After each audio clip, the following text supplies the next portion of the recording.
Assalamualaikum warahmatullahi wabarakatuh. USM News kembali hadir menjumpai Anda. Beragam informasi menarik akan kami sajikan untuk Anda selama 30 menit ke depan bersama saya Putih Sari dan berikut USM News lengkapnya.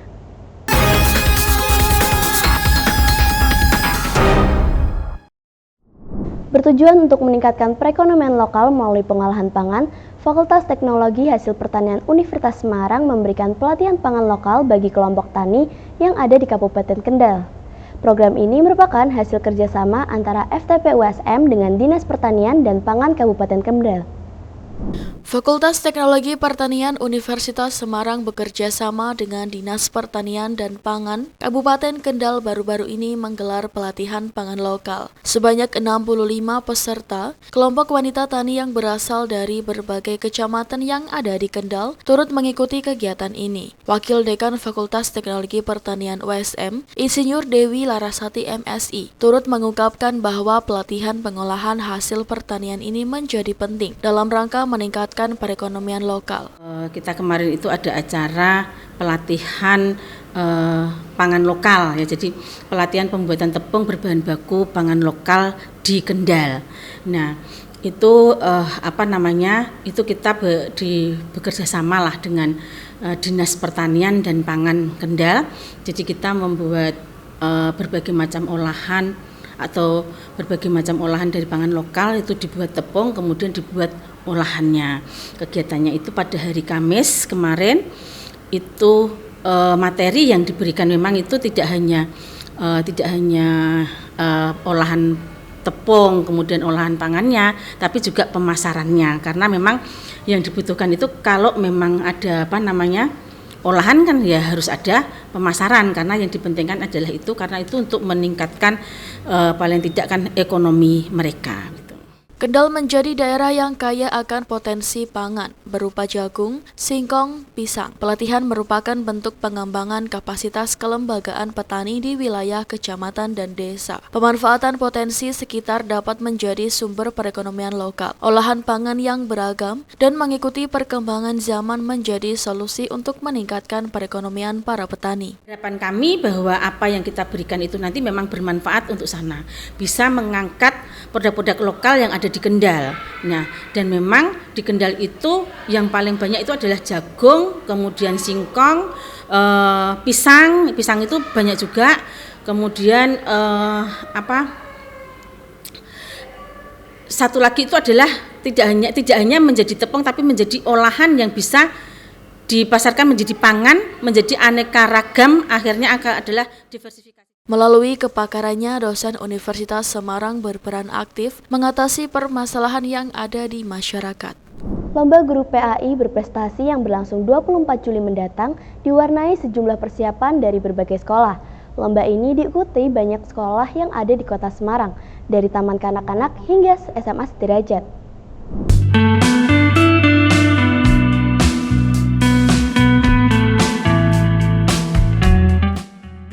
Baik pemirsa USM News, saya Fiona. Saya sudah berada di SMK Negeri 10 Semarang, di mana diadakannya Lomba Guru PAI Berprestasi.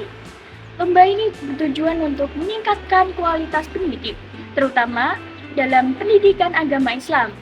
Berikut informasi selengkapnya untuk Anda. Penilaian Guru PAI Berprestasi akan berlangsung pada 24 Juli 2024 di kantor Kementerian Agama Kota Semarang.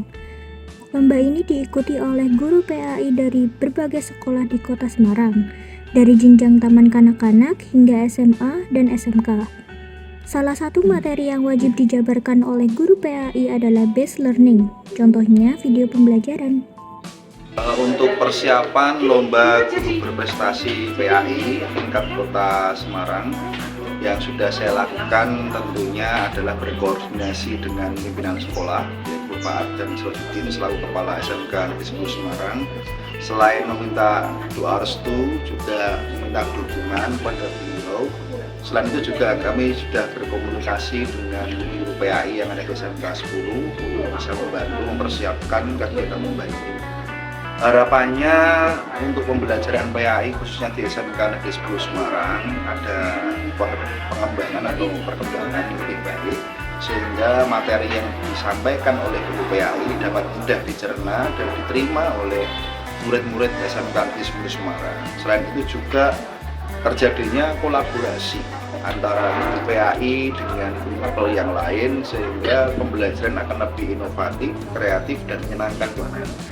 Untuk teman-teman GPAI SMK yang ada di Kota Semarang yang mengikuti Presta tahun ini ataupun di SD, SMP, TK dan sebagainya, tetap semangat.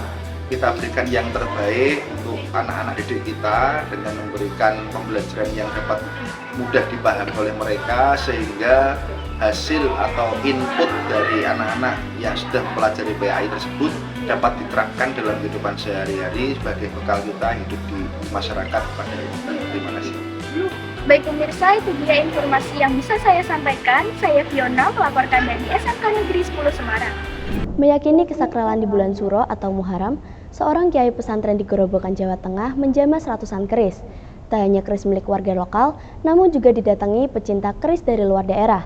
Puluhan santri pun ikut melihat profesi penjamasan keris sebagai edukasi agar menjadi tradisi budaya Indonesia, khususnya budaya Jawa.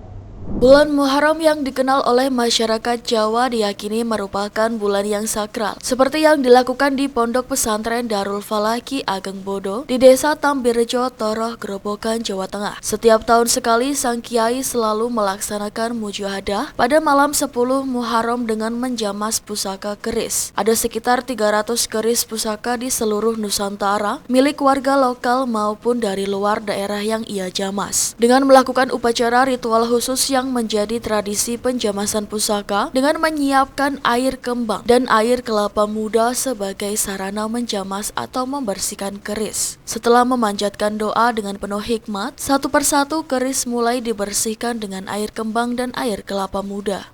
Apa mas ini mas? Ini baru proses penjamasan. Di mana ini mas? Di Pondok Bodo, Taman Nusantara. Ini dari mana tadi mas? Kalau saya pribadi dari Batang, Jawa Tengah. Kesini juga menjamas pusaka ya mas? Iya. Ada berapa yang dibawa mas? Kalau saya pribadi mungkin hanya berapa lah, nggak banyak.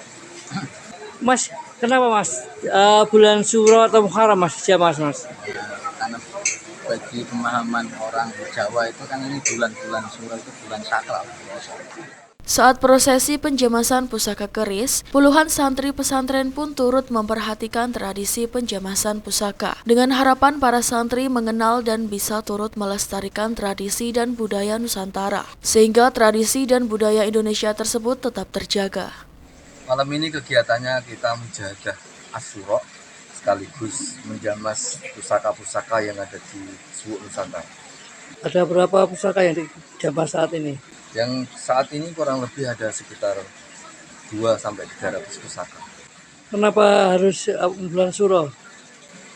Prinsipnya bulan Suro itu bulan dimana untuk hijrah, untuk memperbarui semua. Bukti bahwa kita merawat warisan Nusantara, yaitu adalah keris atau pusaka-pusaka ini. Di bulan Muharram kita perlakukan mereka dengan sebaik mungkin, kita bersihkan, kita tata ulang, supaya warisan ini tidak kegerus di sana. Jamas prinsip besarnya itu adalah membersihkan.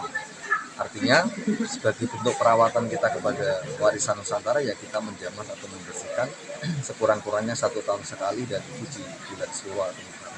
Harapannya Pak? Harapannya terutama di Pondok Darul Falah Ki Ageng Bodo dan seluruh Nusantara ini anak-anak ini tidak meninggalkan warisan leluhurnya, karena ternyata leluhurnya adalah orang-orang besar yang memiliki bermacam-macam peninggalan. Salah satunya adalah posan aji atau kita sebut pusaka, bentuk keris ataupun tombak ataupun yang lainnya. Usai menjamas pusaka keris, puluhan santri dan warga lokal maupun yang datang dari luar daerah melakukan prosesi mandi suro. Dengan memanjatkan doa kepada Tuhan Yang Maha Esa, mereka berharap kebersihan dan ketentraman hati dijauhkan dari mara bahaya dan mendapat kelancaran dalam segala urusan. Jadi baru apain Mas? Mas ini tadi baru apaan Mas? Baru habis mandi jamasan. Kenapa Mas? Jadi biar kabul segala niatnya, lillahi ta'ala. Mau punya niat apa Mas? Ya, dimudahkan segala urusannya Pak. Rasanya gimana Mas? ayem. Sering Mas di sini ya? Iya, baru pertama kali Pak sebenarnya Pak. Dari mana Mas ini Mas? Sini. Dari Gesi Sragen. International Summer School of Pharmacy 2024 yang digelar oleh Departemen Farmasi Fakultas Kedokteran telah usai. Sebagai momen penutupan diadakan pentas seni dan pemberian penghargaan kepada para peserta terbaik yang mengikuti program tersebut. Penampilan kesenian dilakukan oleh para peserta dari Indonesia dan juga dari luar negeri sebagai tanda persahabatan. ISPP memberikan kesempatan kepada mahasiswa asing untuk mengenal dunia farmasi dan Departemen Farmasi UB. Pentas seni menjadi ajang penutup dalam kegiatan International Summer School of Pharmacy. Kegiatan yang digelar oleh Departemen Farmasi Fakultas Kedokteran UB ini diikuti oleh mahasiswa asing dari berbagai negara seperti Kamboja dan Vietnam. Ketua Panitia ISSP Dr. Anggita menjelaskan, kegiatan ISSP memberikan kesempatan kepada mahasiswa asing untuk mengenal Departemen Farmasi di Fakultas Kedokteran UB. Selain itu, para mahasiswa juga berkesempatan untuk mengenal dunia farmasi di Indonesia, termasuk melakukan magang di apotek yang ada di Malang. Dalam penutupan ini, masing-masing mahasiswa menampilkan kesenian dari negaranya, seperti pencaksilat, tarian, menyanyi, dan lainnya. Dengan menggunakan busana khas asal negara menjadikan penutupan ISSP ini menjadi lebih meriah. Ada beberapa hal yang menarik ya dari closing SSP ini. Yang pertama, ada penampilan dari beberapa peserta yang berasal dari beberapa negara, ada dari Kamboja, ada dari Vietnam, dan ada juga dari Indonesia. Dan kami juga memberikan beberapa penghargaan untuk peserta terbaik, tim terbaik, dan juga penampilan terbaik. Mungkin umpan balik apa yang didapat mahasiswa ISSP sejauh ini Bu selama mengikuti acara ISSP? Ya, selama mengikuti kegiatan ISSP ini, peserta mendapatkan banyak ilmu terutama terkait farmasi dalam bidang klinik untuk penyakit kronis degeneratif. Selain itu juga mahasiswa jadi kenal tentang Departemen Farmasi Fakultas Kedokteran Universitas Brawijaya.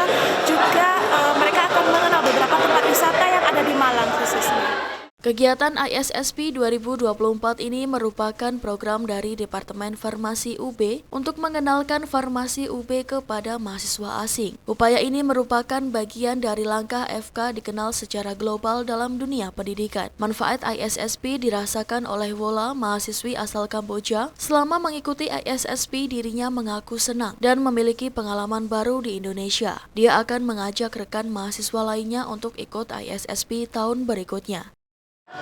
For me, it's my first time here in Indonesia, and this program gave me a lot of experience. I meet new people, and I'm really grateful that I be a part of this ISP program participant, and I want to introduce the program to all of you guys. If you want to join for ISP UB3, and I will recommend you to join this program. Dari Malang, tim liputan UB TV untuk WSM TV. Puluhan karya inovasi dan riset mahasiswa UNPAD tampil di acara Brin Goes to Campus UNPAD Creators and Innovator Expo 2024. Hal ini bertujuan sebagai pendorong bagi mahasiswa untuk terus kreatif dan inovatif. Melalui acara ini diharapkan mahasiswa mampu mendefinisikan karya riset dan inovasi, serta membangun jejaring dengan industri. Berikut liputan tim Divya UNPAD TV untuk WSM TV.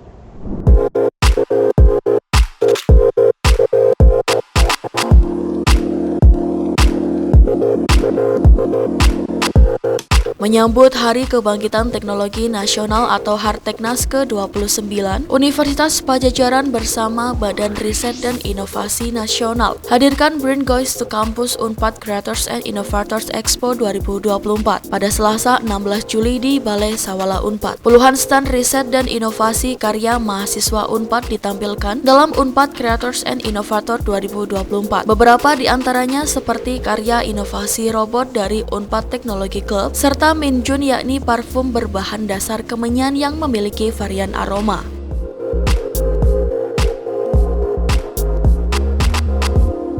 Penyelenggaraan Unpad Creators and Innovator ini bertujuan sebagai pendorong dalam Unpad Creators and Innovator 2024. Dalam kesempatan yang sama, tim yang menampilkan produk riset dan inovasi ini diberikan penghargaan oleh Universitas Padjadjaran dan Badan Riset dan Inovasi Nasional, di antaranya dalam bidang teknologi, riset sosial humaniora, riset eksakta, riset kewirausahaan, dan pengabdian kepada masyarakat. Sementara itu, Koordinator Program Kreativitas Mahasiswa Unpad, Vira Kusuma Dewi SP MSc PhD mengatakan, melalui kegiatan kolaborasi ini, mahasiswa mampu mendiseminasikan karya riset dan inovasi, serta membangun match dengan industri dan pengembangan menjadi usaha bagi mahasiswa.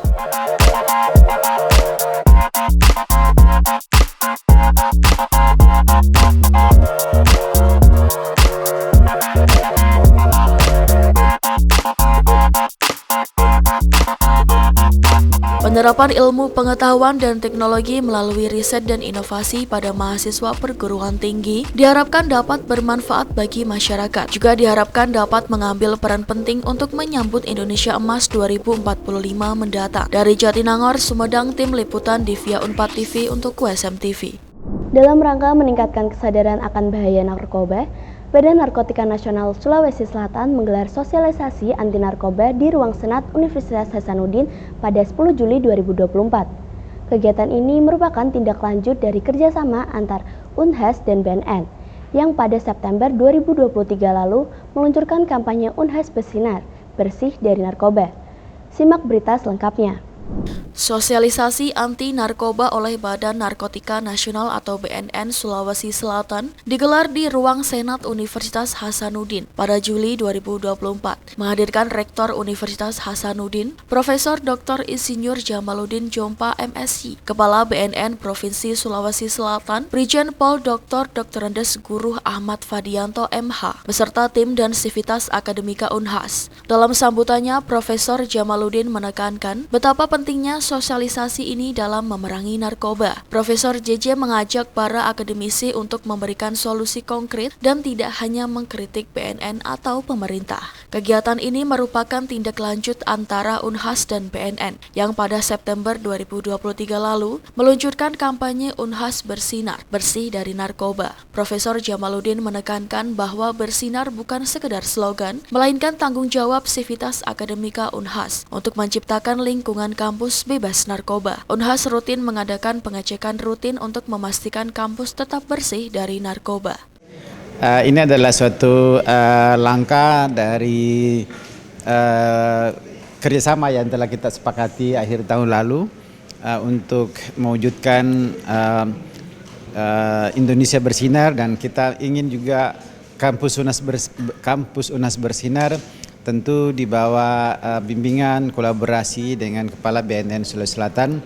Pak Jenderal Guru ini adalah betul-betul guru saya dalam hal narkoba, tapi harus menjadi murid yang baik, sehingga saya bilang nggak boleh hanya sekedar ngomong saja. Dan hari ini saudara-saudara saksikan kita ada pemeriksaan urin secara random, memastikan bahwa ini akan kita lakukan secara reguler, Pak Jenderal, untuk bersih ya, untuk kita juga menahan diri siapapun bahwa di UNAS tidak akan ada lagi tempat untuk narkoba. Di samping pemeriksaan rutin untuk urin, kita juga akan melakukan berbagai macam tindakan-tindakan spontanitas untuk sidak ya, dengan menggunakan anjing pelacak untuk kita kemana-mana di mana yang kita anggap rawan, untuk sekali lagi menjadi contoh yang baik ya kepada seluruh masyarakat Indonesia. Insya Allah Unhas akan menjadi salah satu kampus yang bukan hanya proklamasikan bersih dari narkoba, tapi juga kita akan ikut membantu BNN mensukseskan berbagai macam programnya dan juga membantu bangsa ini untuk keluar dari siklus narkoba yang menjerat banyak sekali generasi muda ya. Semoga dari Unhas kemudian kami akan mengajak kampus-kampus lain juga untuk melakukan hal yang sama dan berkolaborasi menjadi jejaring dan bekerja sama dengan BNN dan kepolisian dan seluruh pihak yang menginginkan Indonesia bersih dari narkoba. Dalam kesempatan tersebut, Kepala BNN Sulawesi Selatan, Brigjen Pol Dr. Andes Guru Ahmad Fadianto MH, siap meminjamkan anjing pelacak secara rutin setiap bulan. Kehadiran anjing pelacak ini diharapkan dapat meningkatkan efektivitas deteksi narkoba di kampus, sehingga tindakan pencegahan dapat dilakukan lebih cepat dan tepat. Guru menjelaskan bahwa 80% penghuni lapas Makassar adalah pengguna narkotika, menandakan betapa seriusnya masalah narkoba di Indonesia. Selain itu, ia menyoroti peran media sosial sebagai salah satu faktor terbesar dalam penyebaran narkoba di Indonesia, di mana medsos digunakan untuk mencari informasi membeli narkoba. Menariknya, setelah kegiatan sosialisasi, tim dari BNNP melakukan pengecekan urin bagi para rektor, wakil rektor, sekretaris universitas, direktur, dekan, dan petugas keamanan, serta mahasiswa. Pemirsa, tak semua kegiatan yang dilakukan warga selama darurat pandemi COVID akhirnya terus dilakukan setelah darurat berakhir, dan kegiatan bersepeda di Tenggarai merupakan salah satunya. Perkembangan ini adalah masalah rantai pasok akhirnya memukul toko UKM yang menjual dan memperbaiki sepeda. Selengkapnya dilaporkan tim VOA. Informasi ini sekaligus menutup perjumpaan kita hari ini. Saksikan terus USM News hanya di USM TV. Saya Putih Sari dan seluruh kru yang sedang bertugas pamit undur diri. Terima kasih. Wassalamualaikum warahmatullahi wabarakatuh. Goes ke tempat kerja atau untuk bersenang-senang di saat tak banyak kegiatan lain. Kegiatan bersepeda meningkat tajam selama darurat pandemi COVID. The pandemic, although it was awful for our global crisis, did provide the bicycle industry a much-needed boom, brought over 8 million new riders to our sport. Tapi kondisinya saat ini telah berubah. Unfortunately, since the pandemic, we have been battling several years of challenging times. Now we're battling something that's completely different, and that's a lack of ridership. Our industry, we're urging people to get back out on your bicycles, to find the passion that Two Wheels brings, to use bicycles as a source of transportation. Yang paling terdampak adalah toko penjual sepeda, seperti University Bicycles di Boulder, negara bagian Colorado, yang telah beroperasi selama hampir 4 dekade. Since the pandemic, business has we're back at 2019 pre-pandemic numbers. It's been a struggle, but we're there. Menurut konsultan retail Circana, penjualan sepeda meningkat tajam 64% pada 2020 saat awal pandemi, dengan penjualan total menembus 5,4 miliar dolar. Selama 2023, penjualan total mencapai 4,1 miliar dolar, turun sekitar 24% dibandingkan angka 2020. Lalu gangguan rantai pasok pada awal pandemi membuat distributor memesan stok berlebihan. Now there's too much inventory and the prices are being slashed. It's a great time to buy a bike, by the way. But the margins have shrunk for the dealers. So small bike shops are really struggling. University Bicycle sendiri masih bertahan karena terletak di tempat strategis dan beradaptasi dengan selera pasar yang kini meminati e-bike alias sepeda listrik dan sepeda untuk anak-anak. Toko UKM lain akhirnya tutup atau diakuisisi retail lebih besar. So the other challenges are mechanics, young people today growing up in a throwaway society don't grow up taking things apart, putting them back together. So I can teach any nice person to sell bikes. But to find good mechanics is a challenge. Di tengah pesimisme sebagian pelaku industri, data National Sporting Goods Association, asosiasi produsen peralatan olahraga Amerika, menunjukkan bahwa penggunaan sepeda tak menurun signifikan meski tak setinggi puncaknya pada 2022. Menurut asosiasi ini, yang terjadi adalah banyak pengendara sepeda membeli sepeda mereka pada awal pandemi atau bahkan sebelumnya, dan mereka tetap menggunakan kendaraan mereka itu. Yang terjadi hanyalah berkurang tajamnya mereka yang membeli sepeda baru di toko. Dari Washington DC, saya Nova Purwadi dan tim VOA.